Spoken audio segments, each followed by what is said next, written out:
नमस्कार, स्वागत है आप सभी का एजुकेशन मंत्रा में। बीएड को हटाने पर अड़े डीएलएड। 69,000 शिक्षक भर्ती में कम मेरिट वालों का लगातार विरोध जारी। आरओएआरओ का विज्ञापन इसी हफ्ते। महानिदेशक का नया बयान है और डीएलएड 2023 प्रवेश में मच गई है धूम। तो चलिए दोस्तों, सारी अपडेट्स पर डिस्कशन करते हैं। दोस्तों, देखा जाए तो याचियों ने सचिव बेसिक शिक्षा परिषद को दिया प्रत्यावेदन। बीएड वालों को हटाने पर अड़ गए डीएलएड प्रशिक्षु। देखा जाए तो कक्षा 1 से 5 तक के स्कूलों की शिक्षक भर्ती में बीएड को मान्य करने वाली राष्ट्रीय अध्यापक शिक्षा परिषद एनसीटी की 28 जून 2018 की अधिसूचना सुप्रीम कोर्ट से खारिज होने के बाद डीएलएड और बीएड अभ्यर्थियों में तल्खी बढ़ गई है। राजस्थान हाईकोर्ट के फैसले को लेकर सुप्रीम कोर्ट में दायर याचिका में संभल के बीटीसी अब डीएलएड 2015 बैच के प्रशिक्षु राज बसु आर्य की भी याचिका संबद्ध थी। पिछले महीने 11 अगस्त को सर्वोच्च न्यायालय का फैसला आने के बाद राज बसु ने बेसिक शिक्षा विभाग के अधिकारियों को पत्र लिखकर बीएड चयनितों को बाहर करने की मांग की है। निदेशक एससीईआरटी लखनऊ और सचिव बेसिक शिक्षा परिषद प्रयागराज को भेजे गए पत्र में परीक्षा नियोग प्राधिकारी कार्यालय की ओर से 69,000 भर्ती के 5 दिसंबर 18 को जारी विज्ञापन को निरस्त करने की मांग की गई है। राज बसु का कहना है कि एनसीटी ने सुप्रीम कोर्ट के आदेश का अनुपालन करने की सूचना सभी राज्यों को भेज दी है, लेकिन उत्तर प्रदेश सरकार की तरफ से ना तो अब तक कोई आधिकारिक बयान आया है और ना ही कोई कार्रवाई की गई है। दोस्तों, देखा जाए तो हाईकोर्ट सुप्रीम कोर्ट में हो चुकी याचिकाएं। तो परिषदीय प्राथमिक स्कूलों के 69,000 सहायक अध्यापक भर्ती से बीएड अभ्यर्थियों को बाहर करने की मांग को लेकर हाईकोर्ट से लेकर सुप्रीम कोर्ट तक याचिकाएं हो चुकी हैं। इस भर्ती में मामूली अंक से वंचित डीएलएड बीटीसी अभ्यर्थियों ने चयनित बीएड डिग्रीधारी शिक्षकों को 6 महीने का अनिवार्य ब्रिज कोर्स न करवाने को लेकर पिछले दिनों हाईकोर्ट में याचिका की थी। उससे पहले शिक्षा मित्रों की ओर से सुप्रीम कोर्ट में याचिका की गई थी। दोस्तों, देखा जाए तो एक बड़ा मसला चल रहा है 69,000 भर्ती में चयनित बीएड को बाहर करने का। 11 अगस्त को प्राथमिक शिक्षक में बीएड को अमान्य किया गया है, तब से ये मामला और तूल पकड़ लिया है। यहाँ पर विज्ञापन निरस्त की ही बात की जा रही है, जो कहीं न कहीं सभी चयनितों के लिए संकट का विषय बन जाएगी। अगर विज्ञापन चला गया तो भर्ती ही चली जाएगी। और अब तक जो भी, चाहे वो बीटीसी शिक्षा मित्र हों चाहे डीएलएड हों, सभी के लिए समस्याएं हैं। ये कपोल कल्पित देखा जाए तो मांग है और ये कभी भी जीवन में पूरी नहीं होने वाली है। जो सेलेक्ट हो गए हैं उनमें कोई भी प्रॉब्लम नहीं होगी।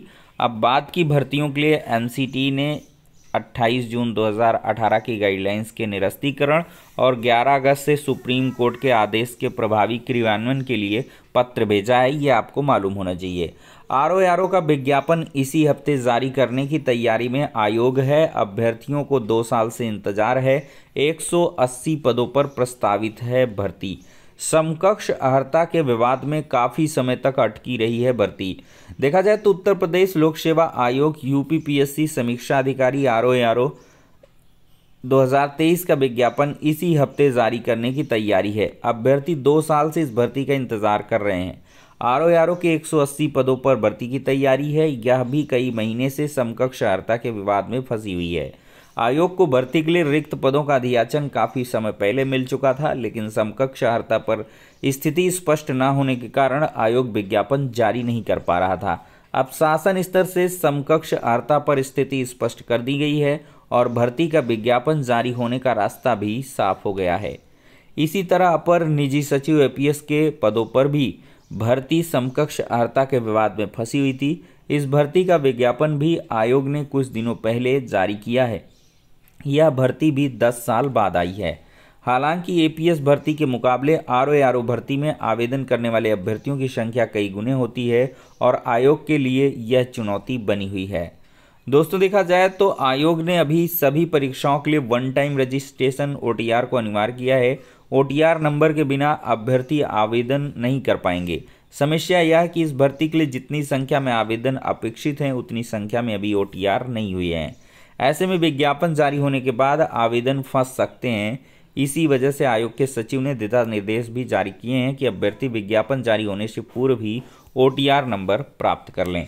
तो भाई हम भी बार बार चैनल के माध्यम से कह रहे हैं, जो भी RO में अप्लाई करेंगे वो लोग OTR ज़रूर कर लें, वन टाइम रजिस्ट्रेशन कर लें, जिससे आपको कोई प्रॉब्लम ना देखने के लिए मिले। दोस्तों DLED का क्रेज बढ़ चुका है, 60,000 सीटें आवंटित हो चुके हैं, 5 तक भरें विकल्प। तो प्राथमिक शिक्षक भर्ती के लिए अनिवार्य डिप्लोमा इन एलिमेंट्री एजुकेशन में प्रवेश के लिए प्रथम चरण की काउंसलिंग में संस्थान का विकल्प चुनने का अंतिम दौर शनिवार से शुरू हो गया। इससे 1,50,000 से 2,40,000 रैंक तक के अभ्यर्थियों को शामिल होने का मौका मिल गया है। इसके साथ ही स्टेट रैंक 1 से 1.5 लाख रैंक वाले अभ्यर्थी भी विकल्प भर सकेंगे, जब तक विकल्प नहीं भरे हैं या जिन्हें प्रशिक्षण संस्थान आवंटित नहीं हुआ है। अब तक 3 चक्र में कुल 2,26,350 सीटों के सापेक्ष 60,841 अभ्यर्थियों को संस्थान आवंटित किए गए हैं। अब दोस्तों देखा जाए तो 1.5 लाख से 2,40,000 तक वाले भरेंगे। अब इसी में भरी जाएंगी सीटें। 1.5 लाख से 2,40,000 रैंक तक के अभ्यर्थियों में ज़्यादा सीटें भर जाएंगी। और PNP सचिव अनिल भूषण चतुर्वेदी के अनुसार तीसरे चक्र की काउंसलिंग तक जिला शिक्षा एवं प्रशिक्षण संस्थान डायट की कुल 10,600 सीटों के सापेक्ष 9,089 अभ्यर्थियों को सीटें आवंटित की जा चुकी हैं। इसके अलावा निजी संस्थानों में 51,752 अभ्यर्थियों को सीटों का आवंटन हुआ है। शेष बची सीटों के लिए अभ्यर्थी 5 अक्टूबर तक विकल्प ऑनलाइन भर सकेंगे, जिन्हें 6 अक्टूबर को संस्थान आवंटित किया जाएगा। इस तरह दोस्तों चौथे चक्र तक जिन अभ्यर्थियों को संस्थान आवंटित कर दिया जाएगा, वह सभी आवंटित संस्थान में 15 अक्टूबर तक अभिलेखों की जाँच कराने के साथ प्रवेश प्रक्रिया पूर्ण करा सकेंगे। प्रवेश की प्रक्रिया 25 सितंबर से शुरू है। इस तरह प्रशिक्षण संस्थान द्वारा प्रवेश लेने वाले अभ्यर्थियों की ऑनलाइन रिपोर्ट updled.gov.in पर 17 अक्टूबर तक लॉक की जा सकेगी। तो यहाँ पर दोस्तों इस बार क्रेज बढ़ चुका है DLED का, और 60,000 सीटें अब तक भरी जा चुकी हैं। दोस्तों पद खाली हैं बेसिक शिक्षा विभाग में, लेकिन पदोन्नति नहीं हुई है। शासन से 30 सितंबर तक प्रक्रिया पूरी करने के निर्देश दिए गए हैं। दोस्तों शिक्षकों के प्रमोशन की प्रक्रिया फरवरी से चल रही है, अभी तक अनवरत। और विजय किरण आनंद जो महानिदेशक हैं, इनका क्या कहना है कि हाल में संयुक्त शिक्षा निदेशक आदि के लिए DPC हुई है, अन्य की प्रक्रिया भी चल रही है। जिन पर कोई कार्रवाई आदि नहीं लंबित है, उनकी प्रक्रिया जल्द पूरी हो जाएगी। हाल ही में समूह खा से का के पद पर 4 अधिकारियों को पदोन्नति दी गई है। शिक्षकों की तबादला प्रक्रिया चल रही थी, इसलिए यह रुकी हुई थी। अब शिक्षकों की भी पदोन्नति प्रक्रिया जल्द पूरी की जाएगी। परिषदीय प्राथमिक विद्यालयों का आज से बदल जाएगा समय। प्रदेश भर के परिषदीय प्राथमिक और उच्च प्राथमिक स्कूलों के खुलने और बंद होने का समय 1 अक्टूबर से बदल जाएगा। 1 अप्रैल से 30 सितंबर तक स्कूलों की टाइमिंग सुबह 8 से 2 बजे तक रहती है।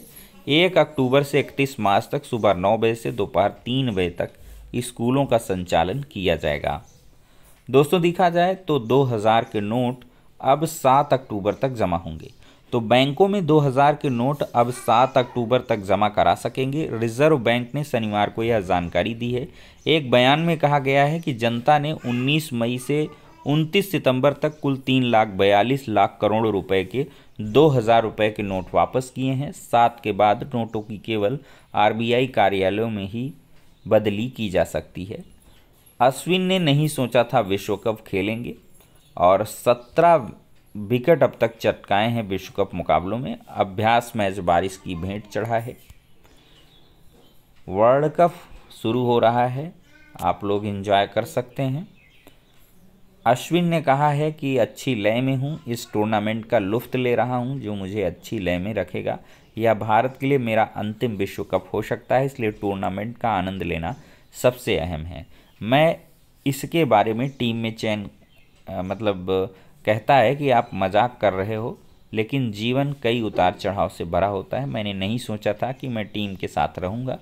परिस्थितियों ने सुनिश्चित किया है कि मैं यहाँ हूँ, टीम प्रबंधन ने भरोसा दिखाया है, उस पर मैं कायम रहूँगा या भरोसे पर खरा उतरूँगा। तो ये हो गया दोस्तों आज का इम्पोर्टेंट वीडियो। पसंद आया हो तो लाइक एंड शेयर करें। नेक्स्ट में मिलते हैं।